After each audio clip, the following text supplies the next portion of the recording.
El Señor esté con ustedes.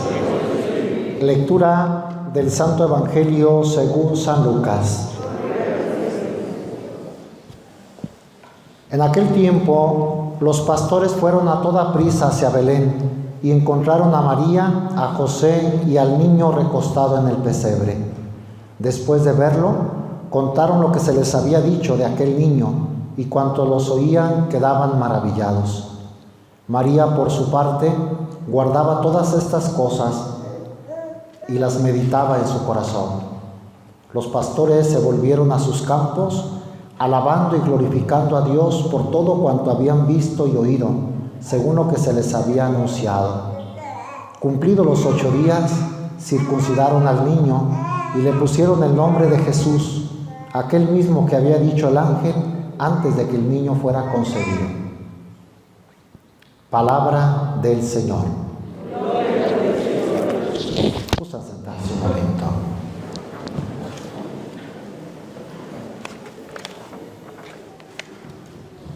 Hace 8 días celebrábamos la Navidad, el nacimiento de Jesús. A los 8 días, en su octava, se le llama en la liturgia, celebramos a la Virgen como Madre de Dios. Por eso es solemnidad para nosotros, porque celebramos la fiesta más importante de la Santísima Virgen. A la Virgen la celebramos todo el año.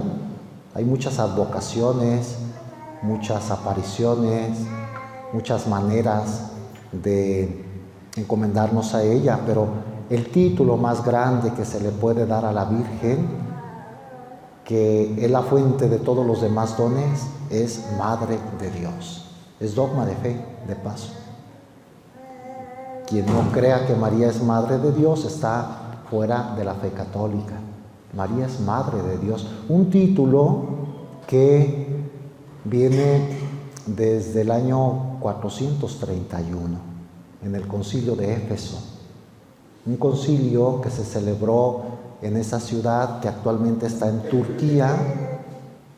Allí se reunieron los obispos de todo el mundo y discutieron si Jesucristo era verdadero Dios y verdadero hombre, y si la Virgen María podría ser llamada verdadera Madre de Dios, porque había un hereje, un obispo hereje llamado Nestorio, que decía: no podemos llamar a una mujer Madre de Dios. ¿Cómo?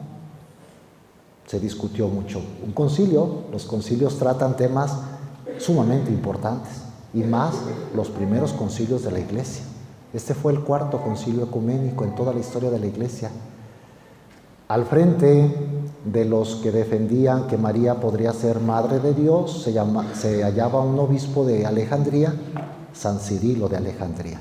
Discusiones, argumentos, oyeron a Nestorio, oyeron a Cirilo, los obispos votaron y se declaró que podría ser llamada Theotokos, era el término griego, Theotokos, Madre de Dios. ¿Por qué? Porque ella engendró y dio a luz a un ser que a la vez era hombre y era Dios. Ciertamente la divinidad no se la dio la Virgen, porque ella no es Dios, ella era una mujer solamente. La divinidad le venía porque era hijo de Dios. El cuerpo sí se lo dio ella, de su cuerpo nació Jesús, pero el ser era Dios y hombre. Por lo tanto, Theotokos. Tenemos incluso en la documentación de la Iglesia el discurso de San Cirilo en alabanza a la que ya por primera vez se le podía llamar Theotokos. Y después de el símbolo que se declaró, salieron a las calles, cuentan los anales de la historia. La gente estaba afuera esperando, se conserva incluso, yo ya fui a Éfeso, a la sala del concilio de Éfeso, se conserva, y que la gente estaba afuera con antorchas en las manos cuando salen a avisar: ganó Cirilo, María es Theotokos, y que la gente empezó a clamar: viva la Madre de Dios, viva la Theotokos, y por las calles se lanzaron a celebrar como cuando se celebra un triunfo deportivo. La gente contenta porque, aunque no era dogma de fe, todavía ellos decían, claro, es el título más grande que se le puede dar a la Virgen, Madre de Dios. Y desde entonces nosotros la llamamos Madre de Dios. El título, repito, más importante de la Virgen. Tanto que la Iglesia lo pone como solemnidad de precepto. 1 de enero, Madre de Dios, obliga a la misa, es de precepto. Son poquísimas las fechas que fuera de los domingos la Iglesia pone de precepto, contados con los dedos de una mano. 12 de diciembre para México y América, por la Virgen de Guadalupe. 25 de diciembre, caiga en el día que caiga, por Navidad. 1 de enero y Jueves de Corpus, nada más. Los demás domingos, y hay grandes fiestas, la Inmaculada, la Asunción, no son fiestas de precepto. Eso para que dimensionemos lo que estamos celebrando, a la Madre de Dios. Y dice la segunda lectura, que es un célebre pasaje de San Pablo a los Gálatas: al llegar la plenitud de los tiempos, envió Dios a su Hijo nacido de una mujer, nacido bajo la ley, para rescatar a los que estábamos bajo la ley, a fin de hacernos hijos suyos. La Virgen intervino para que Dios nos rescatara del pecado y nos hiciera sus hijos. Por eso la honramos. Es la Madre de Dios. Si no hubiera sido por su medio, por su docilidad, por su obediencia a la voluntad del Padre, pues no hubiéramos sido redimidos, por lo menos como sabemos que fuimos redimidos a través del Hijo que nació de las entrañas de María. Hoy la alabamos como en el 431 le decimos: Madre de Dios, ruega por nosotros. Y aprendamos de ella. ¿Qué dice el Evangelio que se escoge hoy? Lo que sucedió a los 8 días después de que nació el niño. Es un pasaje de San Lucas en el Evangelio. Los pastores fueron a toda prisa hacia Belén primero. Fue el día de la Natividad. ¿Qué encontraron? A María, a José y al niño recostado en el pesebre. Como les habían dicho los ángeles: vayan, encontrarán a un niño envuelto en pañales. Fueron y vieron a María. Es decir, atestiguan que era la madre de aquel niño. El niño recostado en el pesebre. Y tenía a su esposo José. No era su hijo de José, pero José era el padre adoptivo, el jefe de aquella sagrada familia. Los vieron y ¿qué hicieron? Después contaron lo que se les había dicho de aquel niño, y cuanto los oían quedaban maravillados. Claro, el que se encuentra con Jesús, el que sabe de este acontecimiento, que un niño Dios nació en el mundo, que vive entre nosotros, que nos ha redimido, lo tiene que contar a los demás. Yo creo que hay que aprender de la palabra de este día, evangelizar, contar. Hay muchos que no conocen ni aman a Jesús, el Salvador. Muchos.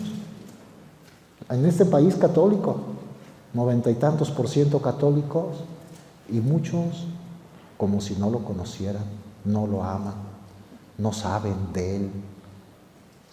Hay que anunciarlo. Y dentro de nuestras propias familias, no esperemos a veces ir a misiones lejos. En las propias familias, bajo el mismo techo, hay quienes no han recibido al niño en su corazón, no saben de Dios, no es el centro de sus vidas. Por eso lo que hicieron los pastores que no eran para nada religiosos, se encontraron con el niño e iban a anunciarlo. ¿Y de María qué se dice? A eso iba. De María dice: por su parte guardaba todas estas cosas y las meditaba en su corazón. María era muy reflexiva. A pesar que era una jovencita, María no tendría más de 15 años de edad cuando nació Jesús, pero una jovencita muy madura, muy reflexiva, meditaba. Qué importante en nuestra vida meditar.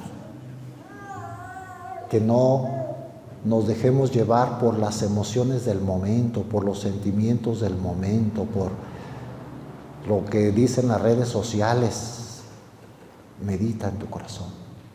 Sobre todo la palabra de Dios, medita. María lo hacía. Y sigue diciendo este pasaje: los pastores se volvieron a sus campos alabando y glorificando a Dios por todo cuanto habían visto y oído, según lo que se les había anunciado. fueron los elegidos los pastores.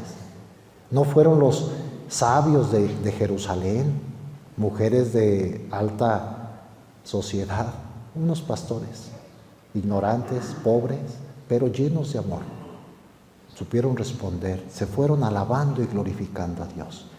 Y dice, cumplidos los 8 días, circuncidaron al niño. Como buenos padres judíos, circuncidaron al niño. Estaba en la ley de Moisés que a los 8 días el varón tenía que ser circuncidado, como una muestra, no era un sacramento como nosotros el bautismo, pero algo parecido, como un signo de que pertenecían al pueblo de la alianza.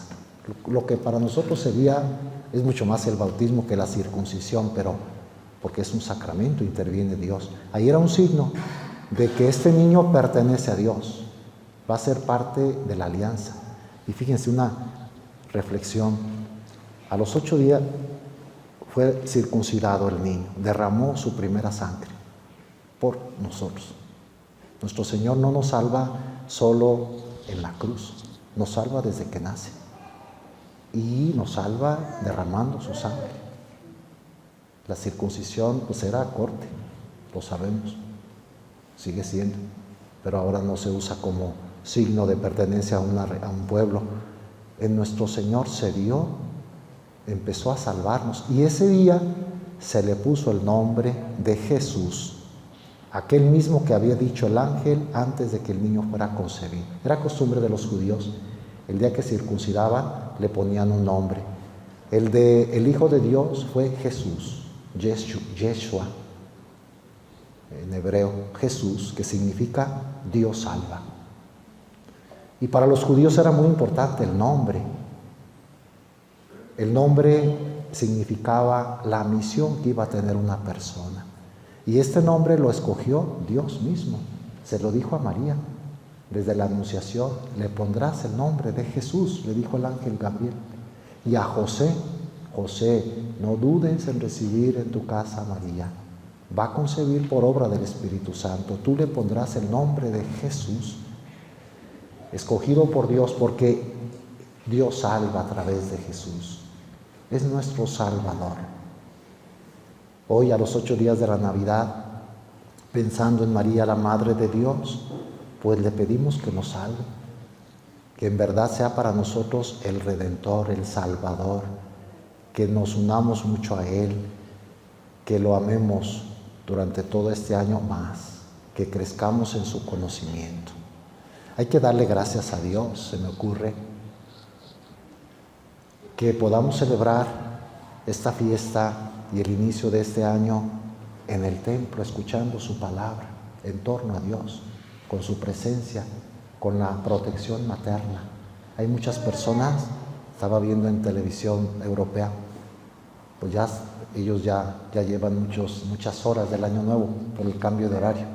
Muchos festejos glamorosos, muchos cantos, mucho vino, muchos bailes, pasaron de cruceros, de la gente exaltada, recibiendo el año nuevo, mucha pólvora, muchas luces, que es una manera, pues seguramente bonita para algunos, pero se me hace que puede ser algo vacío solamente, externo, mucho ruido, baile, vino. Uno que se embriaga en año nuevo, ¿cómo puede disponerse a recibir la bendición de Dios para el nuevo año? Pensar en los valores de su palabra, recibirlo incluso en la comunión. Qué privilegio tenemos nosotros de estar hoy en este recinto, terminando un año y dando la bienvenida a un nuevo año con Dios, en su presencia, con la Virgen, en torno a su palabra, y casi la mayoría de los que estamos aquí comulgando. No es casualidad, Dios nos ha regalado esto, nos ha dado la fe, nos ha dado la pertenencia a su iglesia, nos ha dado el aceptar que nosotros hemos sido salvados por Cristo, el Salvador. Y tenemos una madre que no solo es madre del Señor, es también madre nuestra. Ese otro aspecto tenemos que recordarlo, madre nuestra, que intercede por nosotros. En la cruz, nuestro Señor nos encargó con ella: hijo, ahí está tu madre, madre, ahí está tu hijo. En estas palabras del Evangelio de San Juan, nosotros entendemos que ahí estábamos al pie de la cruz, toda la humanidad. Somos hijos de María. Ella nos acompaña, es nuestra madre. Hoy que la honramos con este título de Madre de Dios, le pedimos que nos siga bendiciendo, ayudando. Por eso, qué mejor manera de empezar un año nuevo, de terminar un año. Gocemos de esta fiesta litúrgica. Valoremos lo que Dios nos da. Vamos a empezar en su presencia. Y para terminar, una sugerencia con 3 propósitos. Se los copié a un obispo, el obispo de Los Ángeles, que suele escribir y escribe muy bien y es de origen hispano. Nos conoce más a los hispanos porque es de acá. El obispo José Gómez trae en su columna de hoy su sugerencia para iniciar el año nuevo con estos propósitos. Primero, tener por centro a Jesús y a su palabra. Y concretamente dice que no pase un día de este año sin que lean por lo menos unos 5 minutos del Evangelio. Algo muy concreto. Leer su palabra para que Jesús sea nuestro centro. Y no solo leerlo y olvidarlo, leerlo y entender qué me dice a mí su palabra hoy y cómo ponerla en práctica. Porque andamos en un mundo tan ajetreado que a veces no nos damos tiempo de centrarnos en Él y en su palabra. Nos enteramos de muchas cosas, nos llegan noticias, mensajes de todo, y a veces a Jesús no lo escuchamos. El Evangelio, y por ejemplo el del día, aunque no se acuda a misa todos los días, pero leer el Evangelio del día, u otro evangelio, un Evangelio completo, el de San Lucas, parte por parte, un ratito. Su palabra hace que nuestra vida mejore. Ya solo el leer su palabra hace bien a nuestra alma. Se me ocurre comentar algo que también tiene que ver con esto. Un monje joven fue a pedirle consejo a un monje entrado en años, de mucha experiencia, a un abad. Abad se le llamaba al superior de los monjes. Abad, ¿qué tengo que hacer para vencer las tentaciones? Yo no logro, caigo en la tentación, la X, ¿no? Cualquier tentación que llega, yo no puedo vencerla. ¿Qué tengo que hacer? Y el monje viejo, con experiencia, le dice: lee la palabra de Dios todos los días, un ratito. Esto que está sugiriendo el obispo ya lo había dicho un monje. Lee la palabra de Dios. A los 2-3 meses vuelve: abad, ya hice lo que me dijiste, sigo sintiendo que la tentación me gana. ¿Qué tengo que hacer? Sigue leyendo la palabra de Dios. Aunque tú veas que no mejora, el demonio se va debilitando entre más escucha la palabra. A mí me hizo pensar, es cierto, la palabra de Dios tiene tal fuerza que aunque uno no se entere, el hecho de que se resuene, se escuche, incluso en voz alta, si tenemos oportunidad, que el aire de nuestra casa que circula esté impregnado de la palabra de Dios, leerla en voz alta, el demonio huye.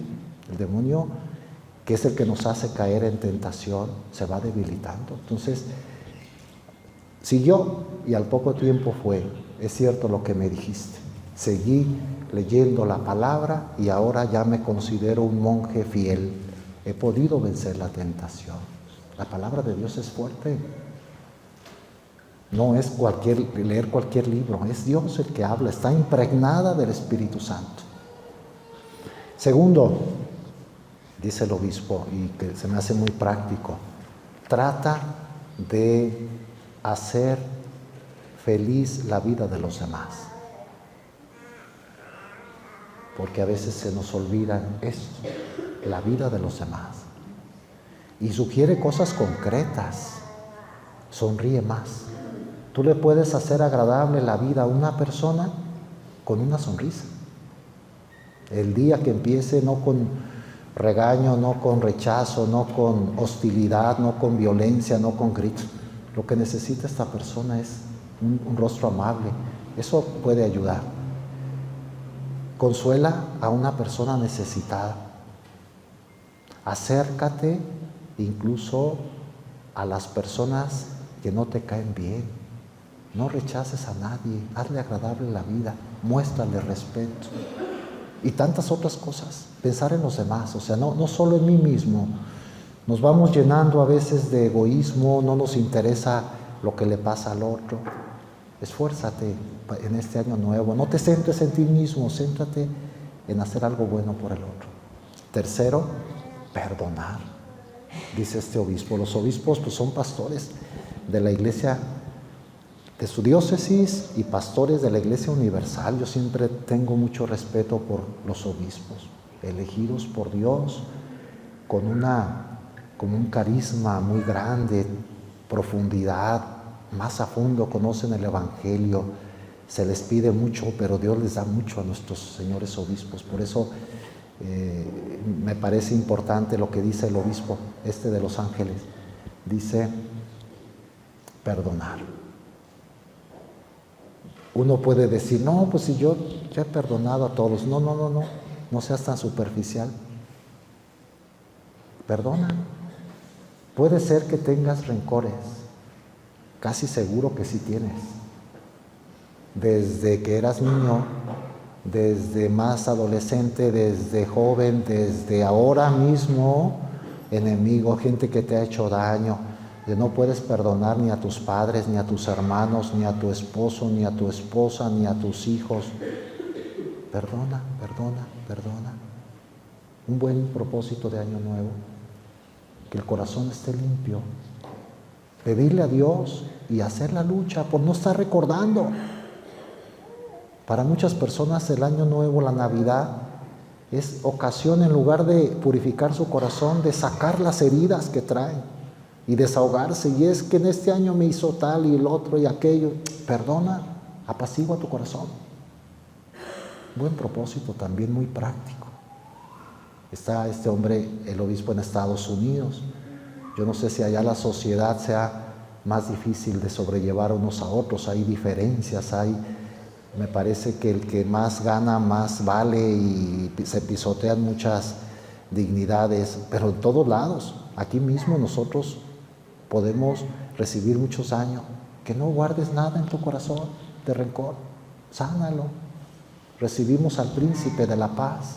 Jesús se ha hecho hombre para que tú te hagas como Dios. Es una expresión de un padre de la iglesia muy fuerte, parece exagerada. Jesús se ha hecho hombre para que tú te hagas Dios, te hagas como Dios, sería la traducción más correcta.